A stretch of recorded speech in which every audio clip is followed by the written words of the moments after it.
warahmatullahi wabarakatuh. Bismillahirrahmanirrahim. Alhamdulillahirrahmanirrahim. Wabihi nasta'in ala umuri dunya waddin. Wassalatu wassalamu ala asyrafil anbiya wal mursalin Sayyidina Maulana Muhammadin wa ala alihi wa sahbihi ajma'in. Amma ba'du. Selamat siang rekan dan rekan sekalian. Kembali lagi bersama kami tim podcast dari pimpinan cabang IPNU IPPNU Kabupaten Gresik. Kali ini kami sudah bersama narasumber yang pastinya sangat luar biasa yang menjadi penginspirasi bagi generasi muda khususnya IPPNU. Nah, di sini kami sudah bersama Rekanita Nurul Hidayatul Ummah selaku Ketua Pimpinan Pusat Ikatan Pelajar Putri Nahdlatul Ulama. Langsung saja kita sapa Ketua Umum kita. Assalamualaikum. Waalaikumsalam warahmatullahi wabarakatuh. Waalaikumsalam. Ini saya panggilnya Bu Nurul atau Mbak Nurul? Rekanita saja. Ya, jangan Bu dong, tua dong. Oh, iya. Kan masih pelajar. Iya, ini sangat-sangat cantik sekali, insyaallah. Iya, masa ganteng. Ya, jadi bagaimana kabarnya Bu? Alhamdulillah sehat walafiat, bahagia tentunya. Senang sekali bisa ketemu dengan rekan dan rekanita PC IPNU IPPNU Kabupaten Gresik gitu. Ya, alhamdulillah meskipun dalam masa pandemi ini rekanita Nurul ini tetap fit gitu ya. Iya, alhamdulillah, mohon doanya. Dan rekan dan rekanita semuanya walaupun di masa pandemik harus tetap produktif ya untuk kegiatan-kegiatan. Walaupun kegiatan semuanya dilakukan secara online, tapi tidak merubah substansi dari kegiatan begitu. Benar sekali. Nah, berbicara mengenai kegiatan Ibu, pastinya Nurul sendiri ini memiliki jadwal yang sangat padat. Apalagi Rekanita Nurul ini merupakan Ketua Pimpinan Pusat IPPNU. Nah, berbicara mengenai organisasi IPPNU ini Bu, pastinya IPNU IPPNU sendiri itu memiliki peran yang sangat besar, baik itu di masyarakat maupun pada keterpelajarannya sendiri gitu. Nah, menurut Bu Nurul sendiri nih, saya kok panggilnya kadang Bu, kadang bukan bisa. Nggak apa-apa, santai-santai aja. Kita boleh. Ya, menurut Rekanita Nurul sendiri nih, bagaimana sih peran IPNU dan IPPNU di masyarakat itu sendiri? Ini sebetulnya pertanyaan sejuta umat. Benar, pertanyaan yang memang harus dipahami lah ya oleh semuanya kader IPNU dan IPPNU. Bagaimana sih peran IPNU dan IPPNU khususnya yang berada di banyak tingkatan seluruh Indonesia ini, ada tingkatan wilayah, kemudian ada tingkatan cabang, sampai tingkatan anak cabang, sampai tingkatan ranting. Nah, bagaimana sebetulnya peran kita sebagai anak muda NU khususnya untuk bisa berkontribusi, bermanfaat bagi masyarakat kita. Sebetulnya peran kita banyak sekali di masyarakat. Kenapa dulu dilahirkan IPNU dan IPPNU? Karena itu pertama adalah mewadahi kreativitas anak muda yang bisa berkontribusi untuk Indonesia. Nah, sebetulnya kita bisa banyak sekali mengambil peran di masyarakat kita, khususnya di misalnya kita ambil contoh yang paling baru saat ini kasus terjadi di Indonesia adalah COVID-19 ya, pandemik masa pandemi ini. Bagaimana kita bisa berperan, yaitu dengan mengambil peran dengan membantu masyarakat sekitar baik di mengedukasi maupun bisa mengambil aksi di lapangan untuk membantu masyarakat sekitar. Nah, untuk sebetulnya karena kita organisasi pelajar ya yang 100% isinya adalah pelajar dan masih sekolah, masih kuliah. Nah, bagaimana kita bisa mengambil peran, yaitu peran mengedukasi, menyadarkan masyarakat pentingnya literasi COVID, pentingnya memiliki pendidikan yang tinggi untuk mensupport para pelajar-pelajar di Indonesia ini agar semuanya bisa berpendidikan, agar semuanya bisa mengakses pendidikan, tidak hanya pelajar yang di kota saja, tapi pelajar yang di daerah-daerah. Nah, kenapa IPPNU ada di daerah-daerah? Nah, ini untuk mensupport para pemuda, para pelajar yang masih usia pelajar ya, untuk bisa tetap mengakses pendidikan begitu. Nah, tidak hanya di bidang pendidikan, namun juga di bidang sosial bermasyarakat. Tentunya kader IPNU IPPNU ini sangat bermanfaat dong di kegiatan-kegiatan sosial, kemudian di kegiatan-kegiatan keagamaan begitu, karena IPNU IPPNU ini sangat balance ya, sangat well package lah istilahnya kalau bahasa Gresiknya. Sangat anak muda yang cerdas, kemudian yang bermanfaat bagi masyarakat sekitar, kemudian juga bisa menjadi generasi penerus Indonesia. Karena mau tidak mau di Indonesia ini di tahun 2030 kita akan dihadapkan bonus demografi. Nah, apa sih bonus demografi gitu ya? Bonus demografi itu adalah di mana usia produktif anak muda, usia produktif orang Indonesia ini memiliki gelombang yang sangat tinggi di 2030. Nah, ini itu kesempatan teman-teman, rekan dan rekan kita IPNU dan IPPNU. Nah, karena kita berada di range usia antara 13 sampai 27 tahun. Nah, ini sebetulnya kita ini anak muda, anak millennials dan anak generasi Z begitu. Jadi kalau misalnya tidak dimanfaatkan dengan baik dan benar di tahun-tahun ini, maka kita akan ketinggalan gitu. Kita akan ketinggalan dan menunggu 100 tahun lagi gitu. Jadi teorinya sangat banyak sekali. Dan di sini peran rekan dan rekan kita semuanya, IPNU PPNU harus bisa mengedukasi masyarakat dan harus bisa mengajak masyarakat banyak, khususnya pelajar-pelajar yang di usia IPNU dan IPPNU untuk bisa berkontribusi lewat organisasi IPNU dan IPPNU. Karena insya Allah setelah lulus dari IPNU dan IPPNU kita akan menjadi individu yang bermanfaat, tidak hanya di sekitar lingkungan kita tinggal, tapi juga untuk ranah yang lebih luas lagi. Dan sungguh penjelasannya sangat runtuh dan menarik. Tadi kan menyinggung mengenai peran kita bisa mengedukasi yang dicocokkan dengan masa pandemi kali ini. Nah, itu pada masa sekarang ketika masa pandemi kita bisa mengedukasi. Nah, apabila kita terus berbicara ke depan itu rekan kita, kita nanti dihadapkan pada situasi globalisasi yang akan semakin pesat. Nah, apalagi sekarang semuanya sudah serba online seperti itu. Nah, bagaimana pendapat rekan kita? Kalau peran kita di masa datang yang mungkin perkembangannya berbeda dengan saat ini. Oke, di masa yang akan datang ini dunia diprediksikan itu menjadi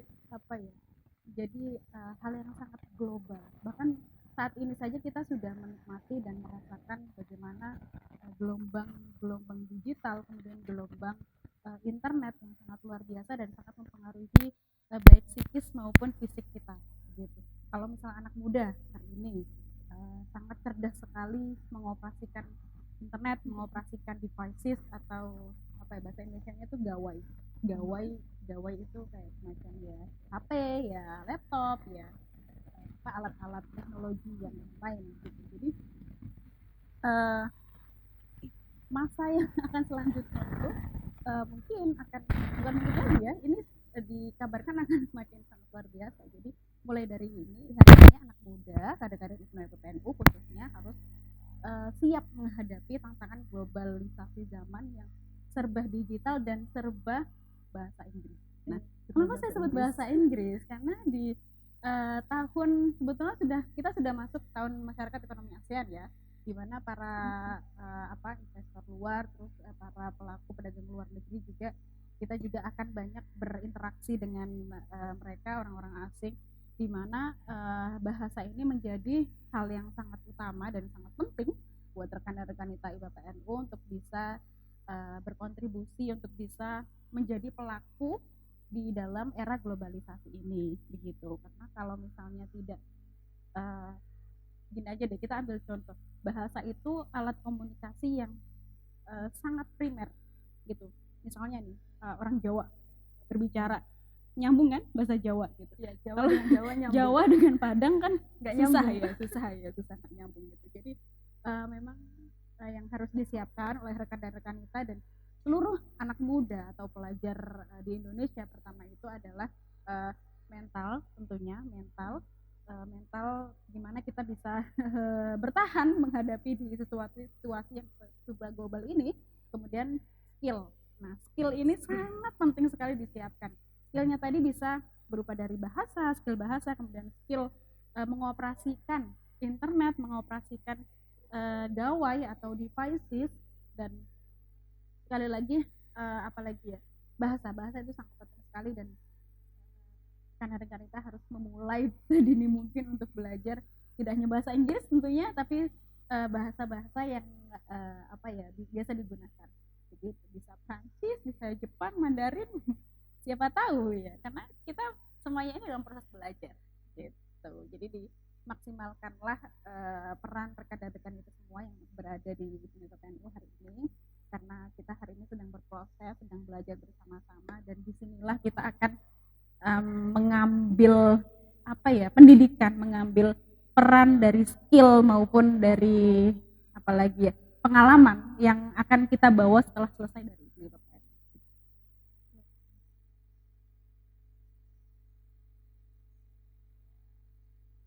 Dari Hipnu IPPNU. Betul, Nah, betul. rekan Nita Nurul ini kan ketua pimpinan pusat yang jadwalnya sendiri kan sangat padat, sangat padat dan sangat luar biasa lah.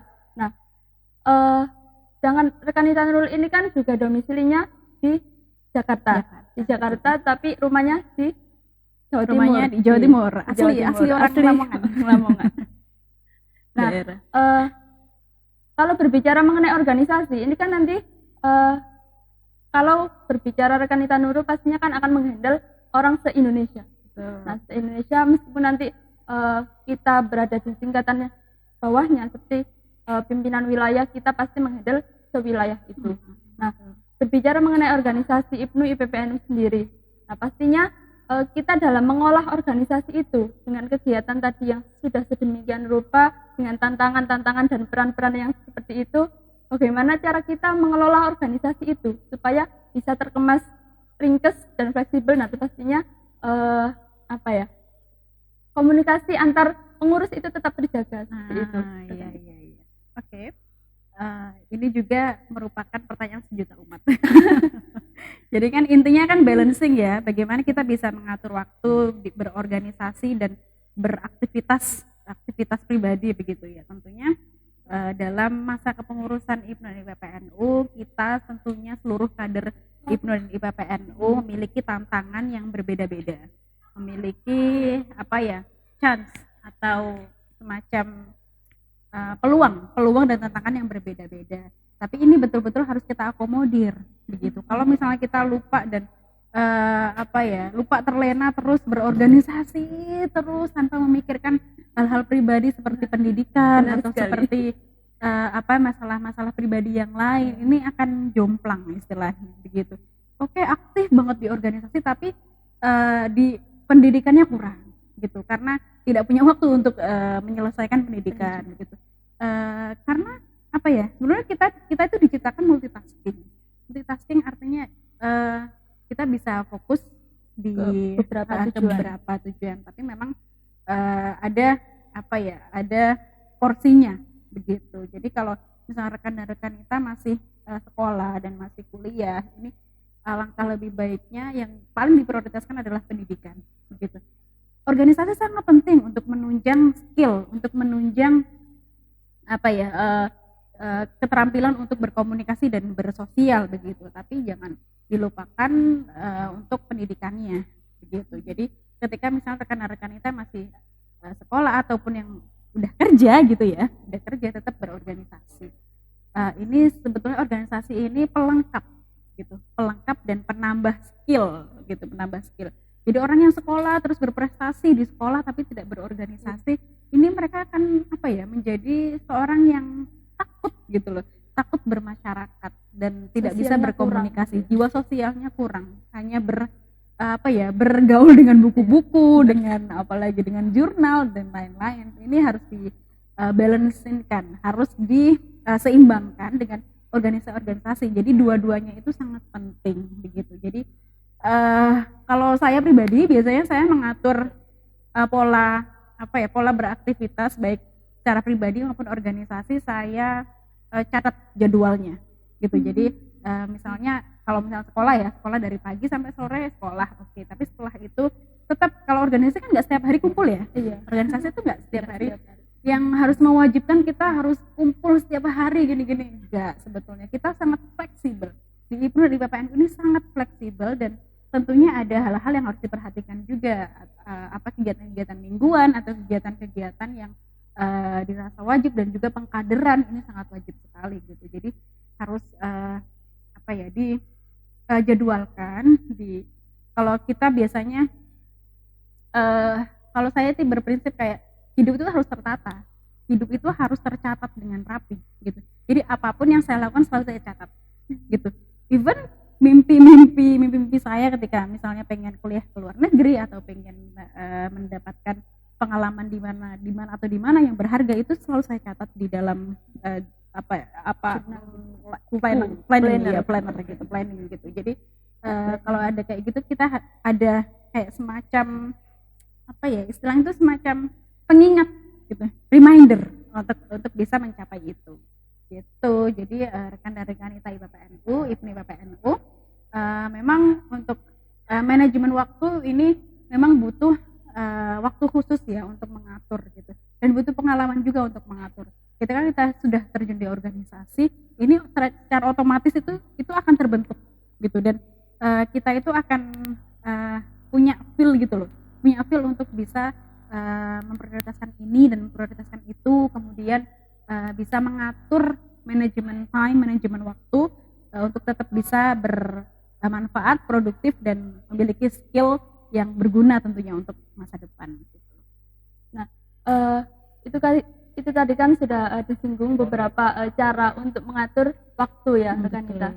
Nah, yang saya ketahui bahwa rekanita Nurul ini juga memiliki kesibukan di luar negeri juga. Iya, betul. Nah, itu kalau boleh saya tanya nih, itu rekanita ketika rekanita menyelesaikan studi di luar negeri, nah itu ketika di Indonesia itu rekanita Nurul kan juga aktif sekali di organisasi. Betul. Karena saya sering sekali stalking Instagram dari rekanita Nurul ini, sangat menginspirasi, luar biasa sekali. Nah, itu pastinya kan antara Indonesia dan di luar negeri sendiri itu jaraknya juga sangat berbeda. Kebudayaan dan sistemnya juga sangat berbeda. Nah, itu kan rekanita Nurul ini domisili di luar negeri tapi organisasinya di Indonesia. Nah, itu bagaimana kira-kira? Oke, jadi gini. Tadi saya sebutkan prioritas ya, ada prioritas yang harus diprioritaskan. Jadi ketika saya di luar negeri itu memang masih tergabung pada pimpinan pusat IPPNU saat itu tahun 2017-2018 begitu. Dan bagaimana cara menghandle agar tetap bisa aktif gitu ya di organisasi walaupun tidak berada di domisili yang sama gitu, artinya sedang tidak di Indonesia begitu. Jadi kita maksimalkan kontribusi kita via online begitu. Jadi sudah dari dulu saya sudah menggunakan sistem online sebetulnya. Jadi kalau misalnya rapat-rapat gitu di pusat gitu selalu bisa berkontribusi lewat online gitu, atau misalnya saya memberikan masukan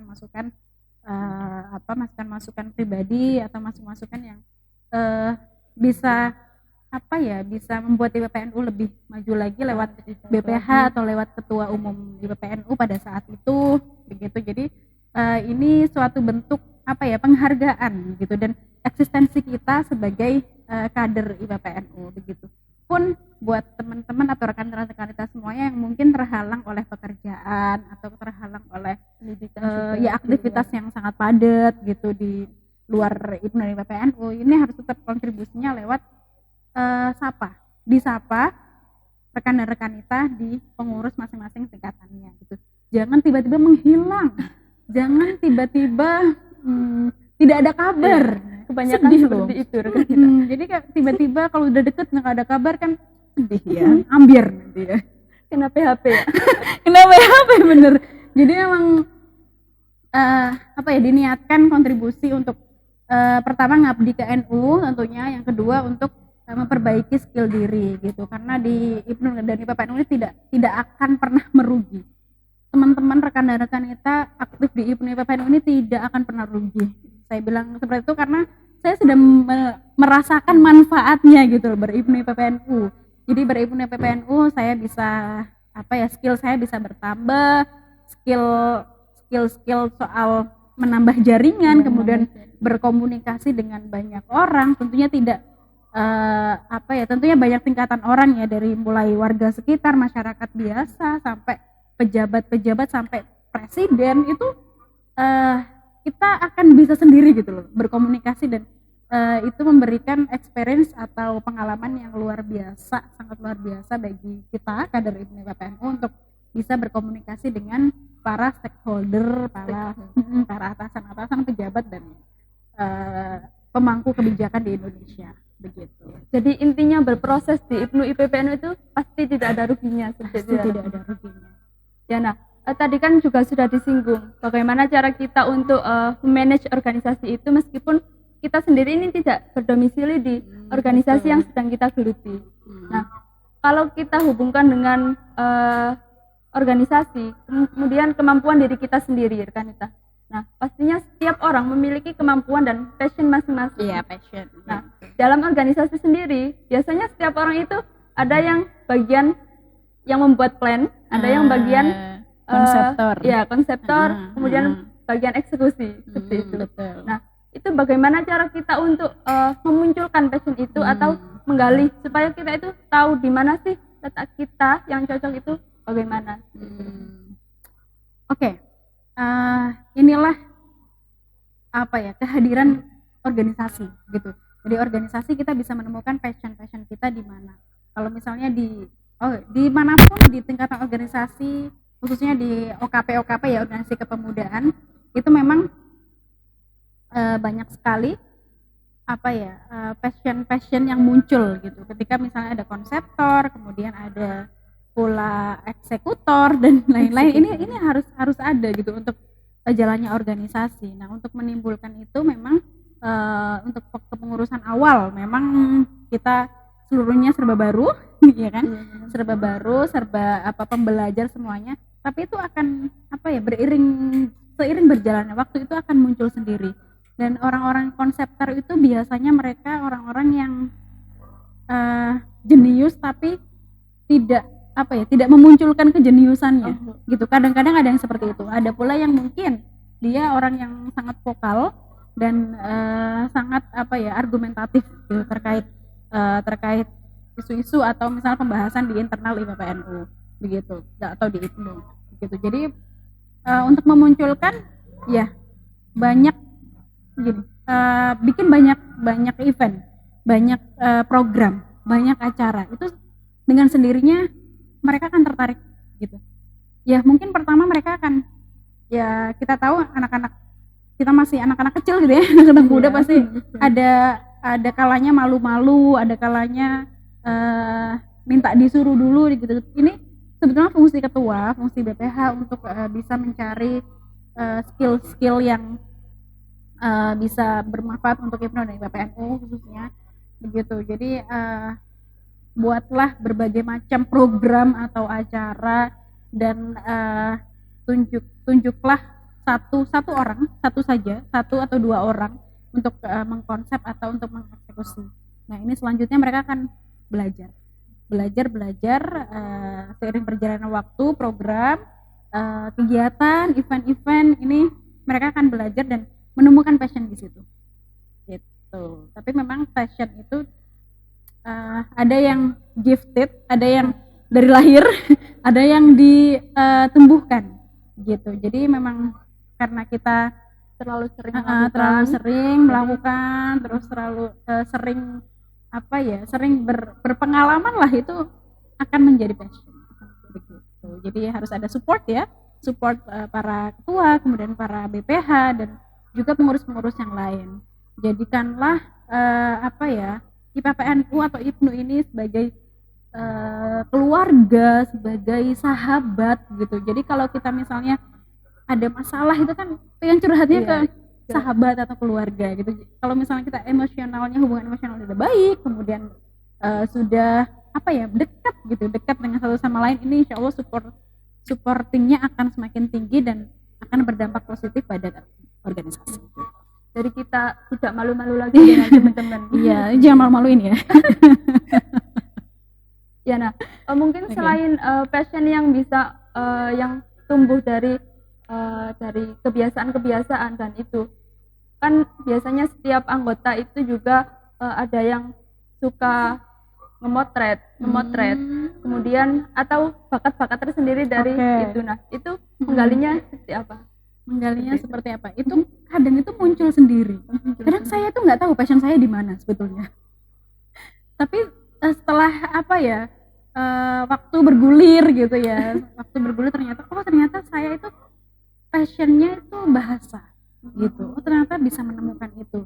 Nah karena saya sudah menemukan passion saya di bahasa ketika di IPPNU di pusat waktu itu, akhirnya saya ingin memperdalam bahasa saya gitu, bahasa Inggris misalnya, passion di situ. Oke, saya ketika misalnya kita berkunjung ke lembaga, kementerian dan lain-lain, ini manfaatkan lembaga-lembaga ini. Waktu itu saya berkunjung di Kemenak RI gitu dan bertemu oleh beberapa stakeholder Kemenak RI yang mengurus apa ya, soal bahasa, soal apalagi beasiswa dan lain-lain. Nah, ini saya sangat manfaatkan dengan baik betul untuk menambah jaringan pertama dan kedua untuk bisa mendaftarkan untuk kursus bahasa gitu. Jadi memang jaringan ini sangat penting dan kadang kita susah untuk menemukan passion sebetulnya. Kadang kita tanya aja deh random ke pengurus, passionmu apa sih gitu, nggak tahu, yang penting jalan aja deh gitu, kadang-kadang kayak gitu, yang penting aku mah berorganisasi aja gitu. Memang apa ya, memang banyak sekali yang seperti itu, cuma tapi harus ditumbuhkan gitu, karena dalam setiap individu itu harus ada konsep, harus ada planning kita mau jadi apa, terus mau mau aktif di mana atau mau beraktivitas seperti apa, itu memang harus ditumbuhkan. Nah dari organisasi IPPNU ini kita bisa menemukan passion itu hadir dalam diri kita. Misalnya ada teman-teman yang rekan-rekan kita yang suka nulis, nah biasanya suka nulis, updatean statusnya itu panjang gitu, terus berparagraf-paragraf. Nah ini kayak cerpen ya, kayak cerpen itu bisa kita bidik itu sebetulnya bisa kita manfaatkan gitu untuk menulis artikel atau untuk menulis press release-nya di IPPNU. Dan terkadang mereka malu untuk mengungkapkan, jadi harus ada pengurus atau harus ada BPH yang merangkul gitu. Ayo kita support bareng-bareng, kita bantu bareng-bareng biar lebih bagus gitu hasil karyanya. Dan misalnya ada yang suka drawing atau melukis, ada yang suka fotografi, ada yang suka apalagi speak up, MC atau moderator. Nah ini sebetulnya harus diwadahi gitu, dan lewat IPPNU jaringan-jaringan itu insya Allah akan sangat membantu begitu. Jadi ketika menjadi kader IPPNU ini jangan sia-siakan, betul, jangan disia-siakan kesempatan ini untuk bisa berjejaring lebih luas lagi, bisa berkomunikasi lebih luas lagi. Jangan malu-malu untuk menyapa dan untuk untuk ngobrol dengan para stakeholder atau dengan para lembaga-lembaga dan ya mungkin NGO baik dalam negeri maupun luar negeri, untuk bisa berkolaborasi dengan IPPNU agar bisa lebih eksis lagi gitu di Indonesia gitu. Ya, nah, biasanya nih rekan Ita, kan tadi sudah dibahas juga, biasanya ada yang suka fotografi, ada yang suka jurnalis seperti itu. Nah, terkadang mereka itu hanya saya suka ini, saya juga suka ini, saya juga suka ini. Nah, semuanya itu disukai, tapi dia itu tidak tahu mana sih yang emang passion dari dia. Nah gitu, jadi mungkin kalau di organisasi sendiri jadi teman-teman itu lebih dia bisa itu ya sudah serahkan aja ke dia. Nah seperti itu, jadi teman-teman itu kadang juga belum bisa membedakan mana yang emang menjadi passion, yang emang passion dia sama yang emang hanya bisa seperti itu.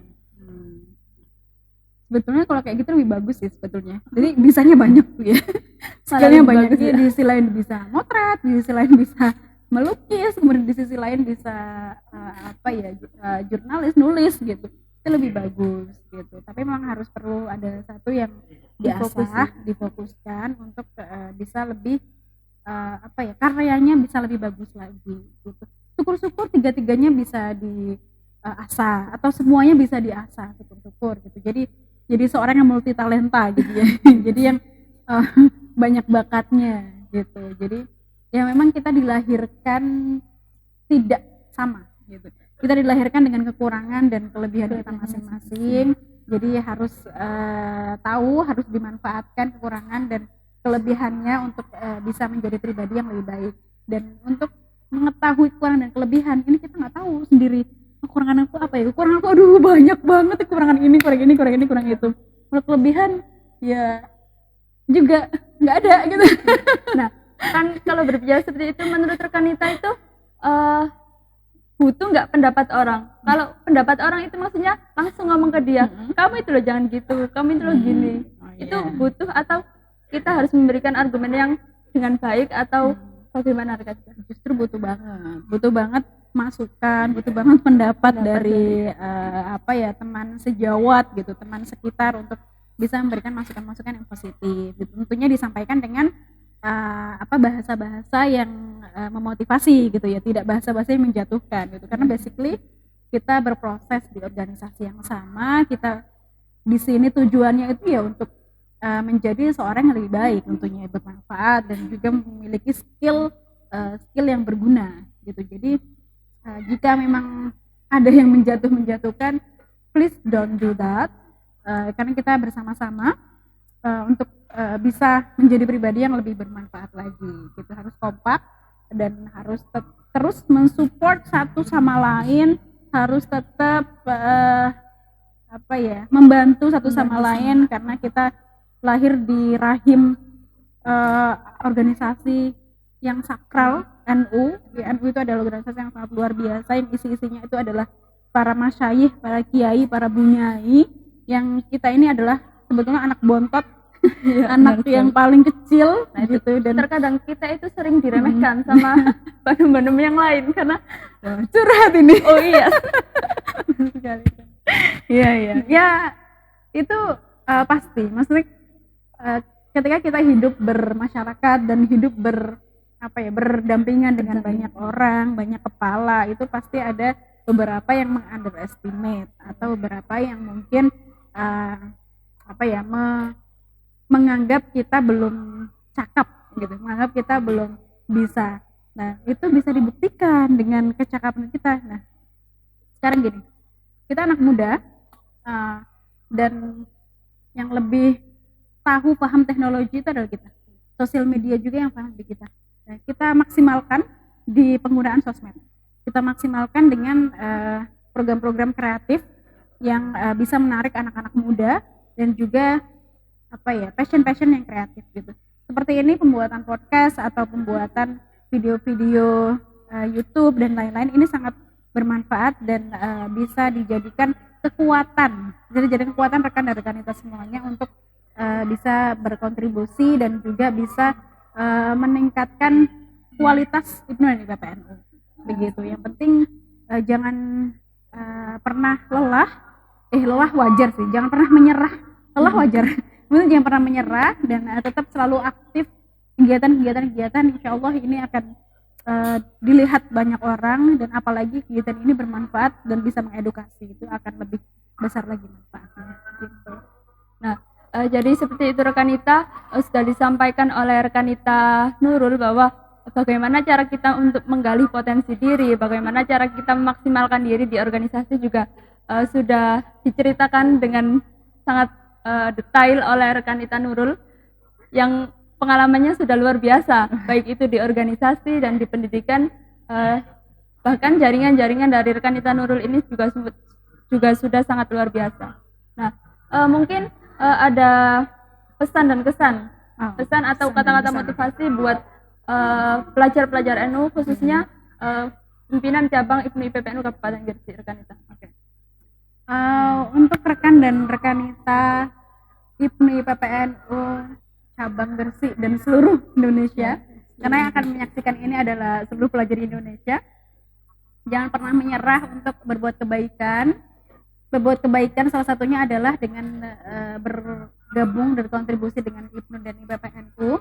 Jangan pernah berhenti untuk bermanfaat, berkreasi, dan juga memberikan support kepada yang lain, karena basically kita hadir untuk saling support, hadir IPNU IPPNU ini untuk saling mengisi kekurangan dan mengisi passion kreatif dan merangkul semuanya pelajar IPNU dan IPPNU, baik pelajar Nahdliyin maupun pelajar yang umum di luar sana gitu. Jadi harus tetap semangat, never give up, jangan pernah putus asa untuk terus maju dan bisa berkontribusi untuk Indonesia. Dan gunakanlah kesempatan pada saat masih menjadi pengurus IPNU dan IPPNU untuk mengasah skill, kemudian untuk menambah wawasan dan juga untuk menambah jaringan begitu. Karena kesempatan ini tidak akan kita bisa dapatkan lagi di waktu-waktu lain. Jadi gunakanlah kesempatan ini sebagai pengurus IPNU dan IPPNU. Gunakanlah sebaik-baiknya, manfaatkanlah untuk mengembangkan diri, manfaatkanlah untuk berwawasan, mengembang wawasan, dan manfaatkanlah untuk bisa bermanfaat bagi banyak orang. Begitu. Jadi tetap semangat, cobaan, tantangan, peluang itu pasti ada di semua lini pengurusan, tingkatan pengurus pasti ada. Tapi kalau kita bisa memanfaatkan itu dengan baik dan berkontribusi dengan lebih baik lagi, insya Allah kita akan menjadi pribadi yang sangat berguna setelah lulus dari IPNU dan IPPN. Ya, jadi itulah tadi motivasi dari rekan kita Nurul selaku Ketua Pimpinan Pusat IPPNU. Nah, kita sudah berbicara sekitar 40 menit, rekan dan rekan kita sekalian. Kita ucapkan banyak-banyak terima kasih kepada rekan kita Nurul yang telah bersedia untuk sharing-sharing bersama kami dan juga menyempatkan waktunya. Ya. Mungkin cukup sampai di sini. Nanti kalau mau berbicara lebih panjang lagi bisa kontak-kontak ke Instagramnya rekanita Nurul. Apa rekanita? Nurulus. Iya, benar sekali. Jadi cukup sekian kami akhiri. Allahumma fiqil aqwami thoriq. Semoga bermanfaat. Wassalamualaikum warahmatullahi wabarakatuh. Selamat belajar, berjuang dan bertakwa.